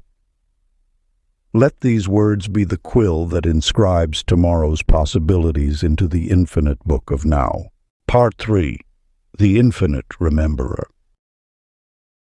Chapter 22. The Quantum Whisper. In a small mountain village, Lenny Sue Goodwin spent her days drowning in endless lists of pros and cons. Each decision became a battlefield where logic waged war against the gentle whispers of her heart. She had learned early that success meant following careful plans, yet something deeper called to her. A voice as soft as morning mist and as persistent as waves upon shore. The voice urged her to take an unfamiliar path home one evening. Her mind protested, citing efficiency and routine, but the pull remained. Following this inexplicable knowing, she discovered an elderly artist whose paintings captured the very dreams she had kept silent. In that moment, she understood. Intuition speaks in the language of synchronicity. When you silence the mind's constant chatter, you hear the universe's guidance system, a GPS of the soul that operates beyond reason's limited maps. This inner compass doesn't speak in shoulds or shouldn'ts, but in quiet certainties that resonate at the frequency of truth. Chester Wayne Falk discovered this when his successful law practice left him feeling hollow. Each morning, a subtle urge whispered of different possibilities. While colleagues warned of foolishness, he began following these gentle nudges. He started small, rearranging his schedule to walk in nature, saying yes to unexpected invitations, allowing conversations to flow beyond agenda. Gradually, life rearranged itself around his trust. New opportunities emerged that his logical mind could never have planned. Clients sought him not just for legal counsel, but for his innate wisdom. His practice transformed into a bridge between conventional law and higher justice, all because he dared to listen to the quiet voice within. The universe communicates through this internal guidance system, not in shouts, but in subtle impressions that bypass the mind's gatekeepers. These whispers are encoded messages from your higher self, leading you toward experiences that align with your soul's deepest knowing. Your intuition is not random static, but rather the universe's most sophisticated navigation system. It requires no validation beyond its own presence. When you feel that gentle tug toward or away from something, you're receiving direct transmission from the field of infinite intelligence. Sacred practice. Throughout your day, pause when you feel even the slightest inner nudge. Close your eyes, place one hand on your heart, and whisper, I trust this knowing. Then follow where it leads, treating each intuitive prompt as the universe winking at you through the veil of ordinary reality. Move as if being led by an invisible thread of wisdom, knowing that each step, guided by intuition, weaves you deeper into the tapestry of divine orchestration. Chapter 23. The Light of Forgiveness. In the hidden temple of your heart, a truth stirs. Resistance becomes resonance when you release its grip. Edna Pearl Rowe understood this only after years of holding pain close, treating old wounds like precious heirlooms. Each morning she polished her grievances until they gleamed, unaware that this ritual repelled the very blessings seeking her shores. The universe speaks in quantum whispers, its messages carried on waves of allowance. Yet Edna's armor of resentment created static, drowning out the subtle frequencies of grace. She wondered why abundance seemed to flow around her but never through her, like a stream diverted by an immovable stone. Then came the morning when exhaustion cracked her defenses. The weight of holding hurt had grown too heavy, and in one breath of surrender, she let it all fall away. In that moment, something shifted in the field, a recalibration so profound it felt like awakening from a long dream. Raymond Clyde Foster discovered this same truth through a different door. Walking home one evening, a memory of betrayal surfaced, one he had nursed for decades. But instead of tightening around it as usual, he spontaneously released it, like a child setting free a butterfly. Without ceremony or reason, he simply let go. What followed was nothing short of alchemical. Opportunities that had seemed sealed behind iron doors began flowing toward him with ease. People who had once turned away now turned toward him with warmth. The universe, it seemed, had been waiting only for this signal of energetic permission. Through their stories, an ancient teaching emerges. Forgiveness is not a moral duty, but a frequency adjustment. When you release the grip of past pain, you tune yourself to the natural abundance of the present moment. The universe cannot deliver new gifts to hands still clenched around old hurts. The practice. Choose a quiet moment. Bring to mind someone whose memory carries weight in your heart.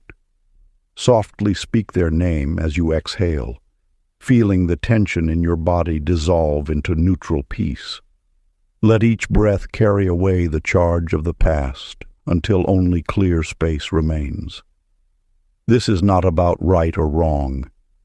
It is about freedom. Your freedom. Chapter 24. The Echo of Compassion. In a village known for its endless winters, Hattie Lou Edwards carried her heartache like a heavy cloak, refusing to acknowledge its weight.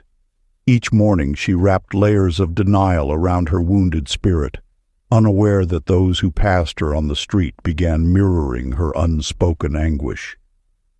The shopkeeper's smile grew dim, the baker's bread lost its savor, and children no longer played beneath her window. The universe, in its infinite wisdom, was showing her that personal pain, when denied, becomes collective shadow. Through this veiled dance of reflection, you glimpse a fundamental truth. What remains unhealed within radiates outward, touching all it encounters. Every suppressed tear, every swallowed word, every buried memory seeks expression through the living mirror of others. This is not punishment, but sacred instruction. The world around you serves as faithful messenger of your internal state. The wisdom of Amos Dale Hatcher illuminates another facet of this eternal law. Working as a gardener, he discovered that when he approached withered plants with tenderness, his own withered places began to bloom. Each morning he would speak softly to the flowers, "I care for you as I care for myself," and gradually both garden and gardener flourished.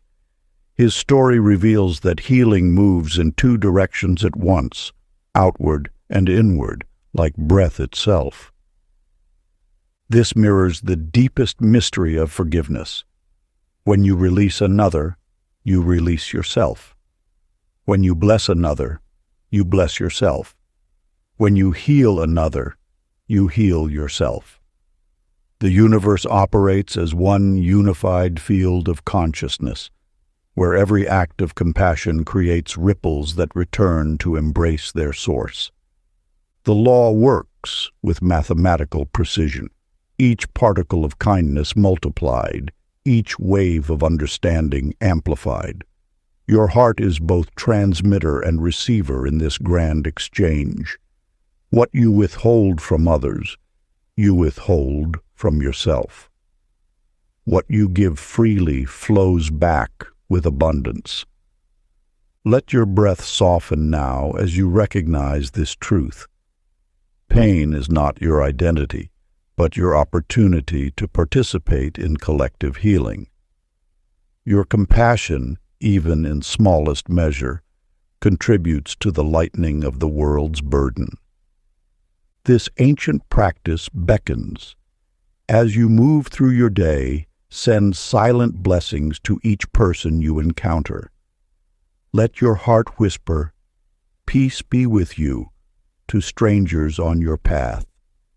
Feel how this gentle offering creates a field of grace that encompasses both giver and receiver. Watch as the light of your blessing returns to illuminate your own way forward. Chapter 25. The Infinite Loop.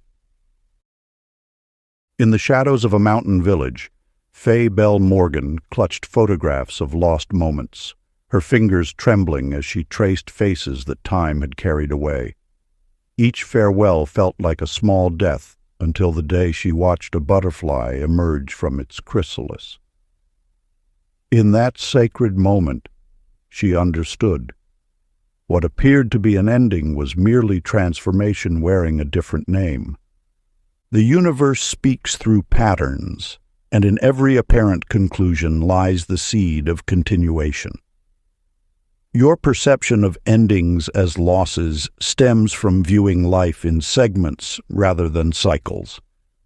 Just as winter isn't the death of nature, but its preparation for spring, each farewell plants tomorrow's hello.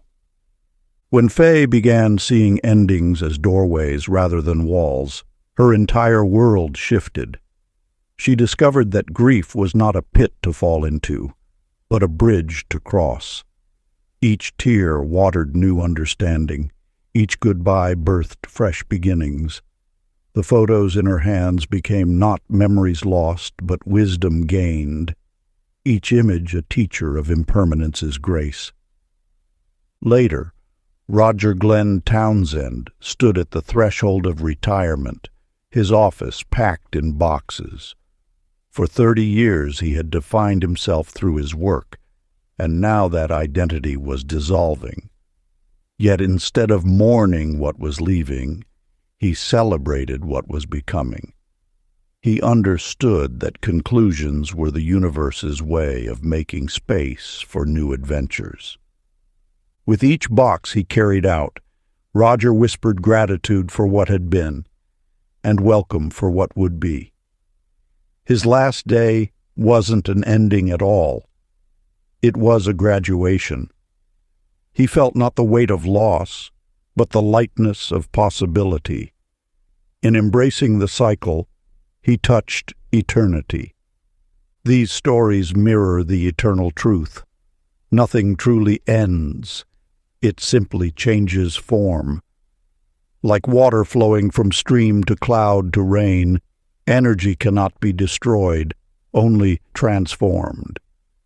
Your perceived endings are merely transition points in an infinite dance. Ancient practice. When you encounter what appears to be an ending, be it a relationship, a job, a chapter of life, place your hand over your heart and whisper, "Thank you for transforming." Feel how this acknowledgement shifts the energy from loss to evolution. Let each farewell be not a period, but a comma in life's continuing sentence. Chapter 26. The Radiance of Service.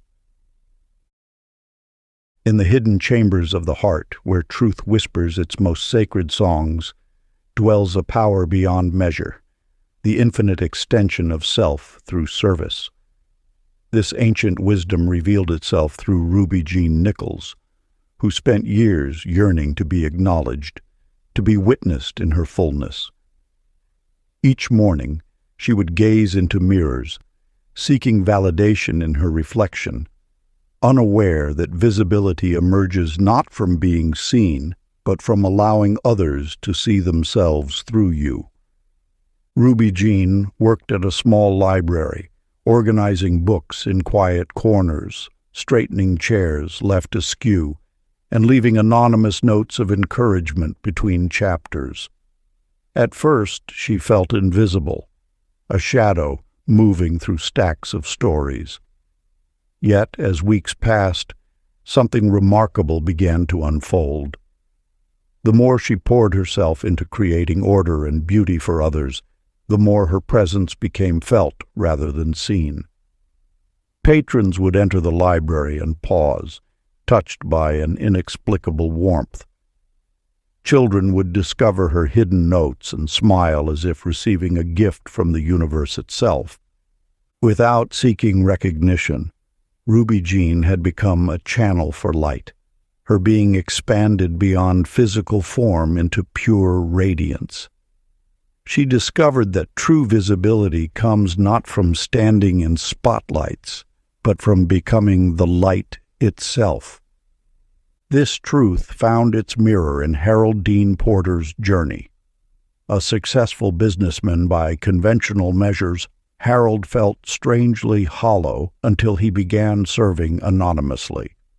He would pay for strangers' groceries without revealing himself, leave generous tips with notes saying, "Pass it forward," and donate to causes without allowing his name to be listed.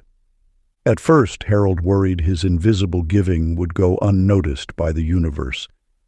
But soon abundance began flowing through unexpected channels, not as reward for giving, but as natural expansion of his energy field. By releasing the need for recognition, he had activated the law of multiplication. His quiet service had transformed him into a conduit for universal prosperity. The teaching hidden within these stories speaks to an eternal truth. The more you extend yourself in service, the more the universe extends itself through you. Every act of giving creates an invisible bridge between finite self and infinite source.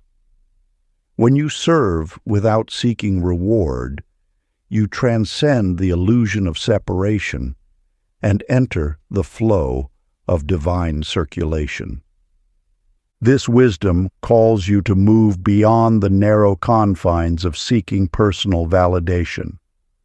Your true power lies not in being seen, but in helping others see their own light. As you release the need for recognition, you become recognition itself, the pure awareness through which the universe witnesses its own magnificence. Ancient practice. Each day, perform one act of anonymous kindness. Let your service be as silent as sunlight touching flowers. Do not sign your name or seek acknowledgement. Simply offer your gift to the universe and feel how your being expands beyond its previous boundaries. This practice aligns you with the infinite loop of giving and receiving that sustains all creation. Chapter 27. The Trust Beyond Knowing.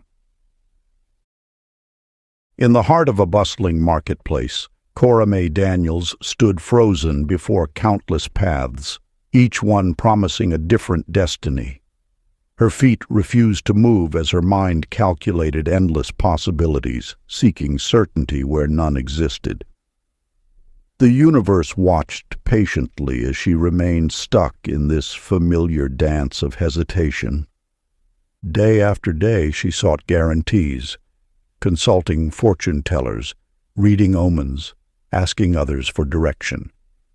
Yet with each attempt to secure certainty, her world grew smaller, more confined by fear's invisible walls. Until one morning, something shifted within her heart. Rather than dreading the unknown, she felt a subtle stirring of wonder. What if uncertainty wasn't an enemy to defeat, but a teacher bearing gifts? This simple shift changed everything. Each unknown became an invitation to explore rather than a signal to retreat. Her questions transformed from, "What if I fail?" to, "What might I discover?" The universe responded to this new frequency with an abundance of synchronicities and unexpected openings. In the quiet hills beyond the city, Wallace Joe Pickens faced his own crossroads.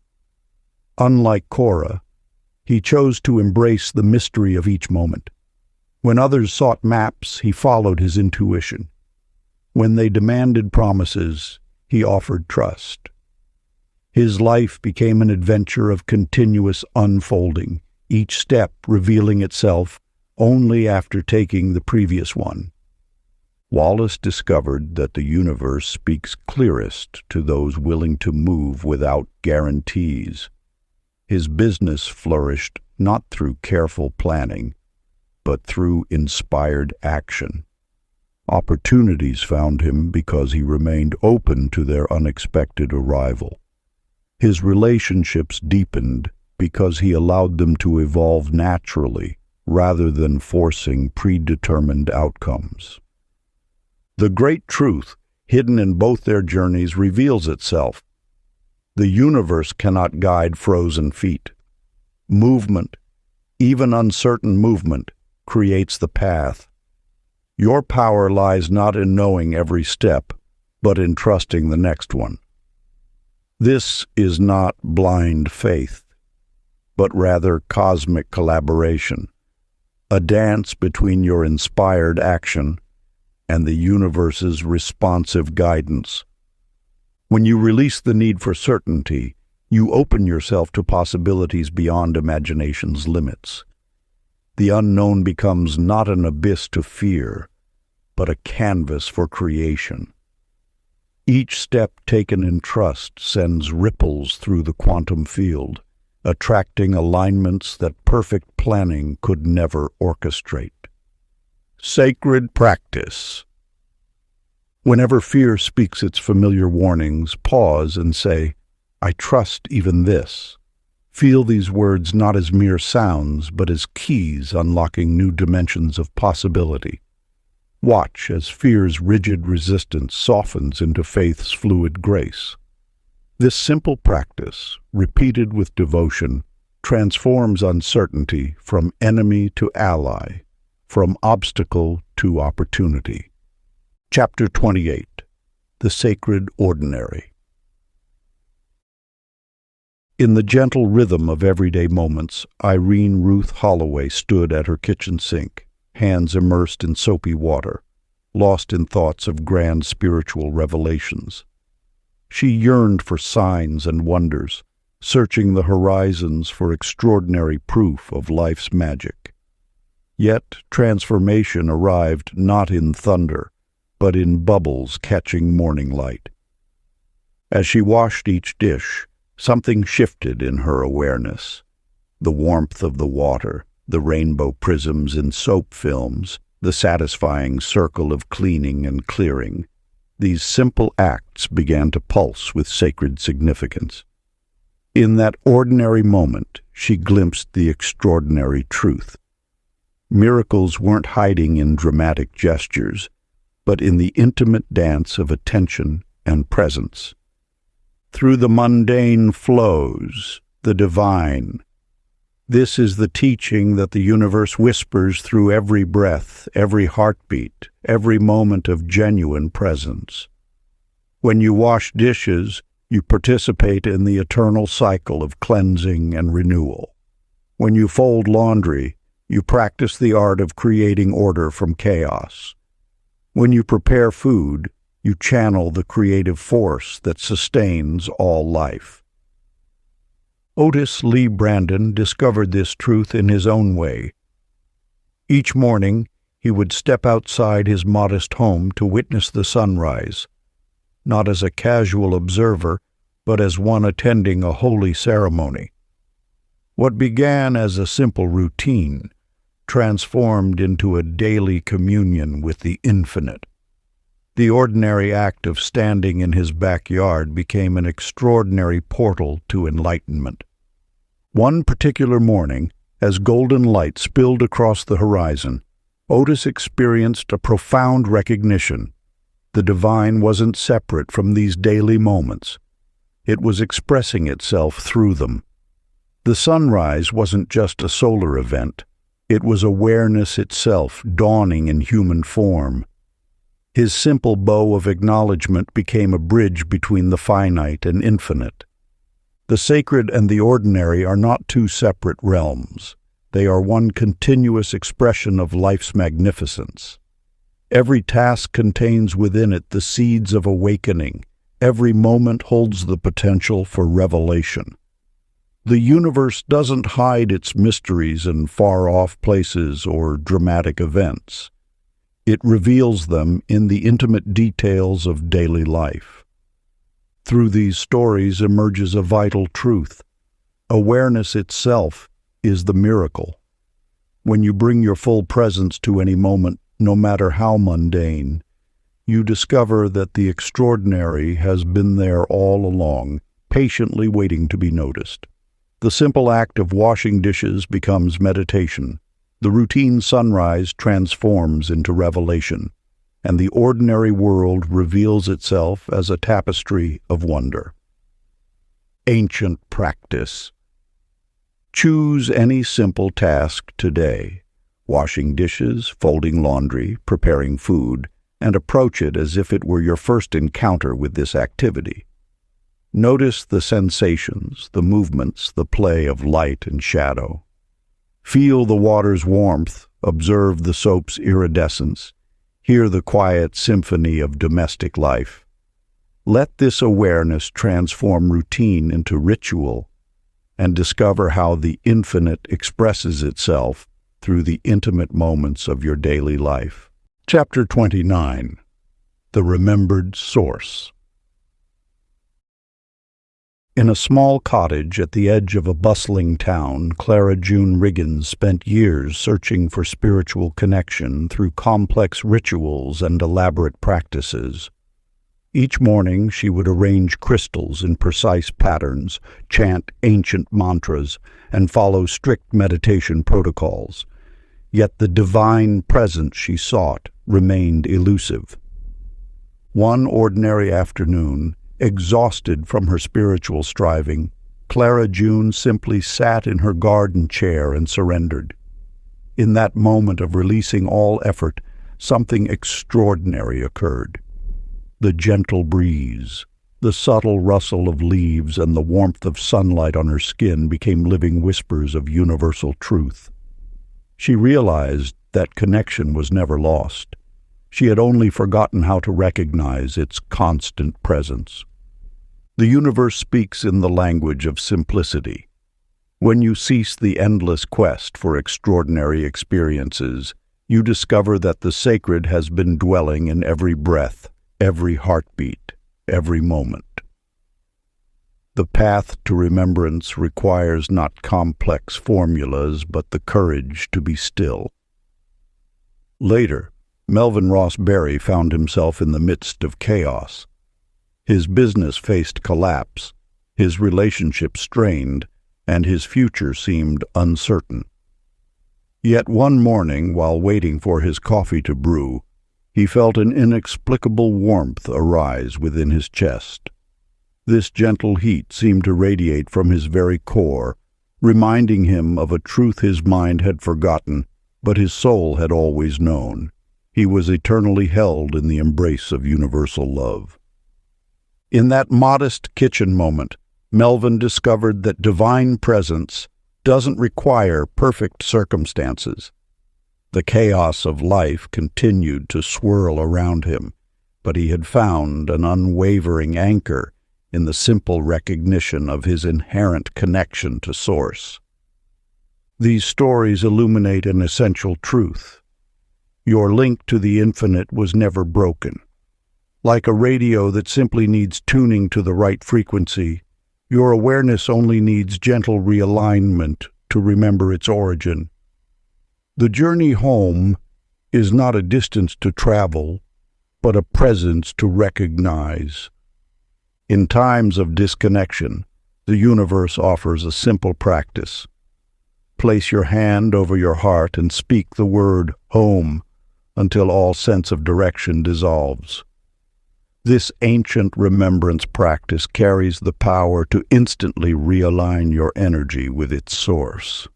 The warmth beneath your palm becomes a lighthouse, guiding you back to the truth that never left.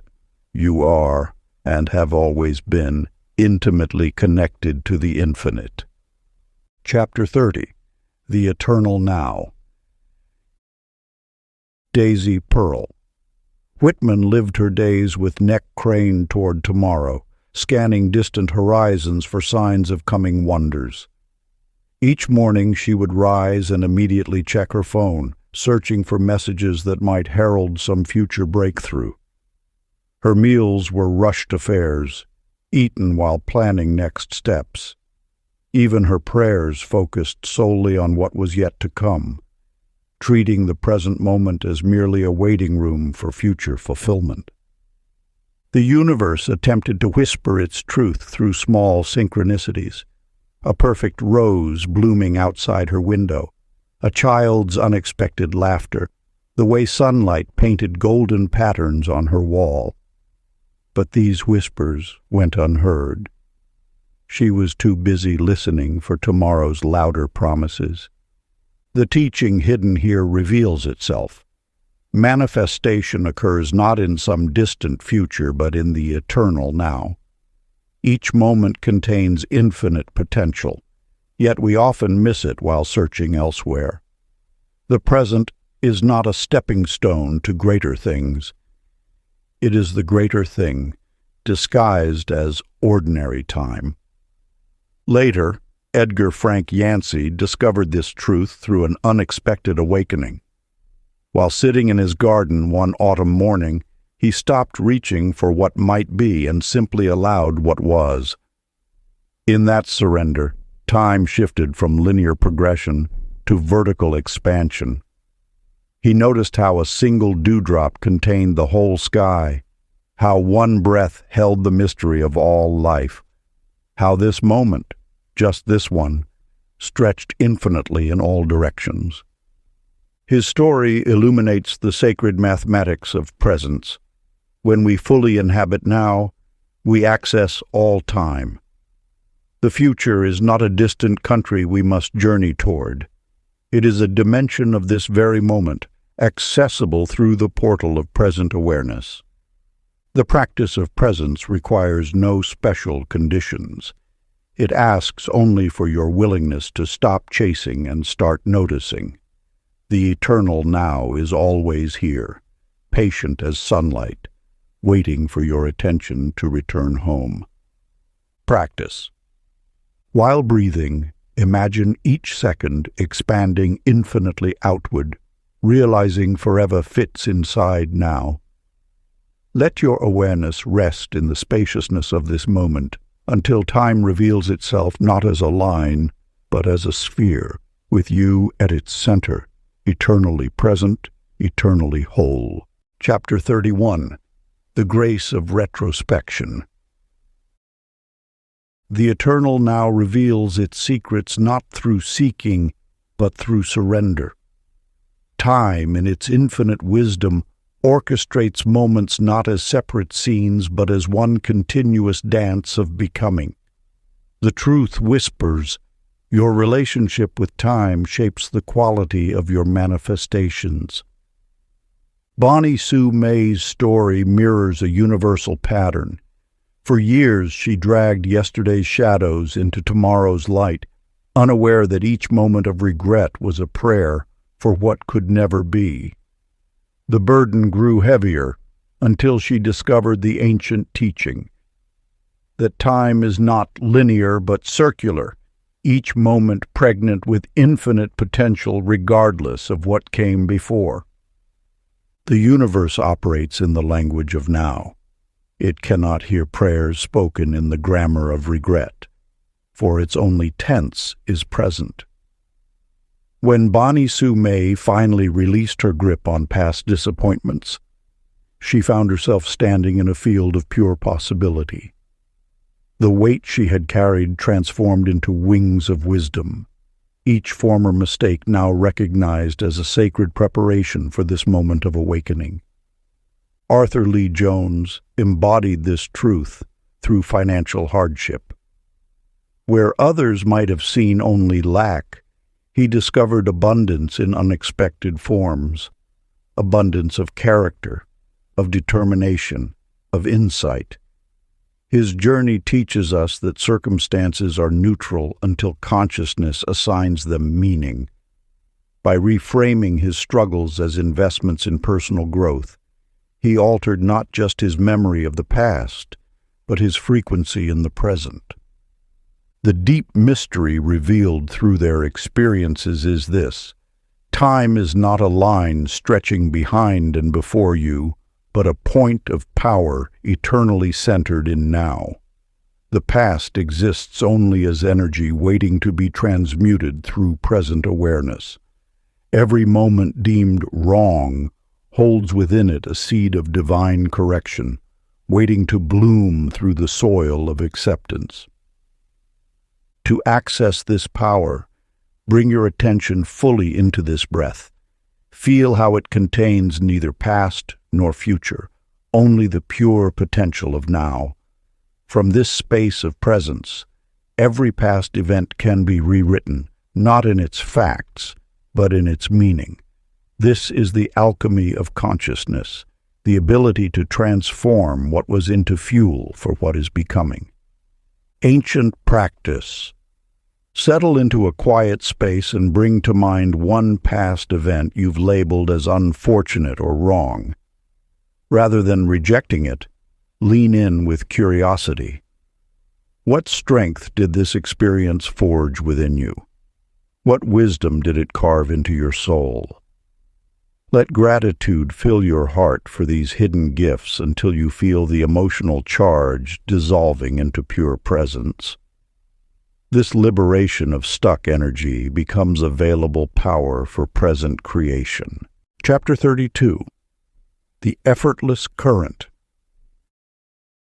The ancient wisdom whispers a truth often overlooked in your eagerness to manifest. Force creates resistance, while allowance creates flow. Through Mildred Ann Sawyer's story, you glimpse this eternal principle at work.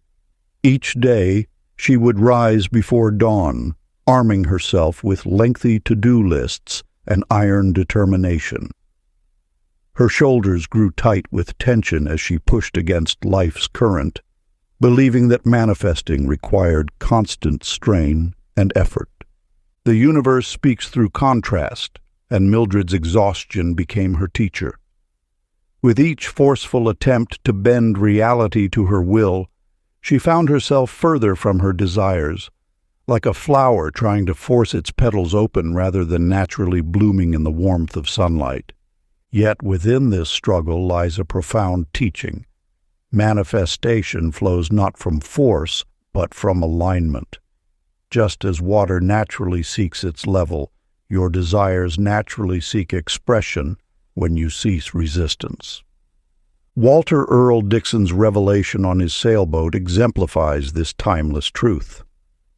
For years he battled the winds, fighting against their power until one serene morning, watching how seabirds rode the currents effortlessly, wisdom dawned.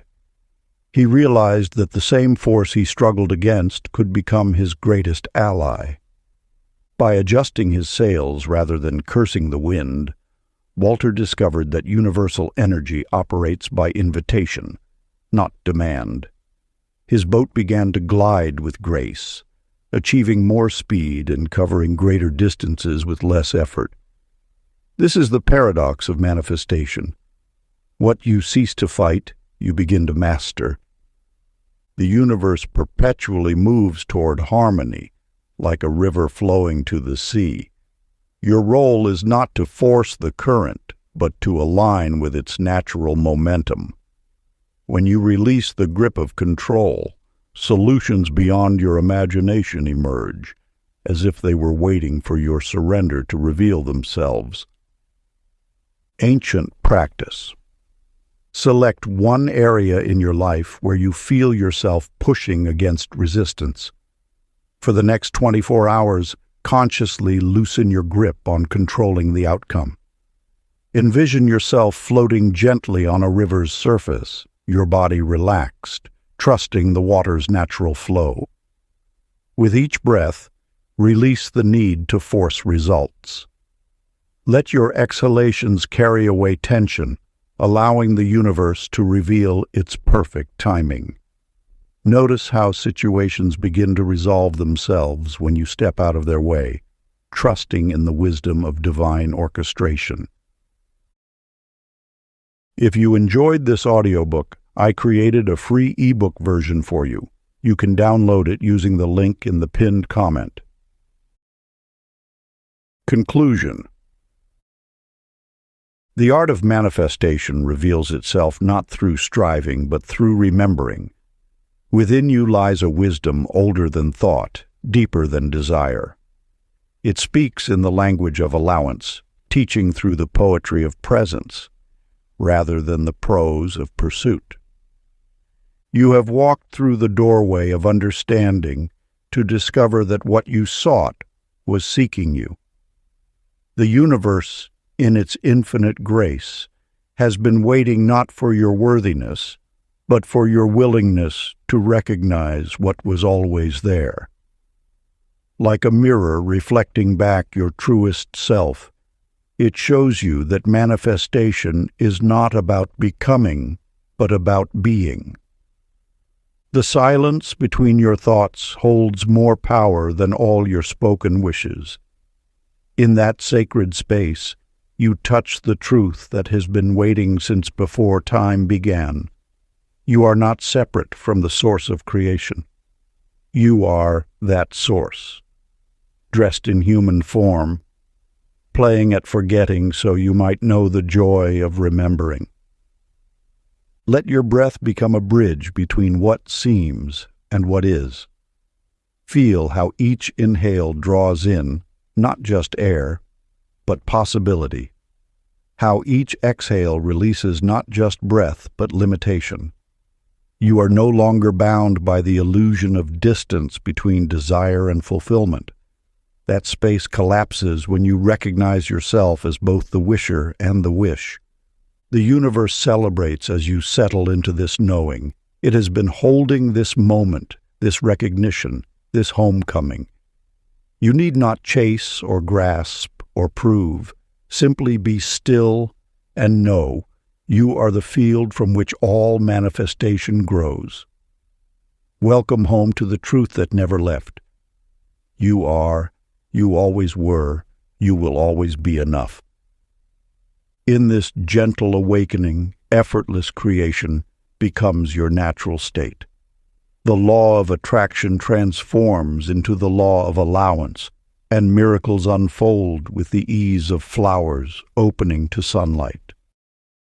If you enjoyed this exclusive audiobook, I handpicked this next book which will change your life.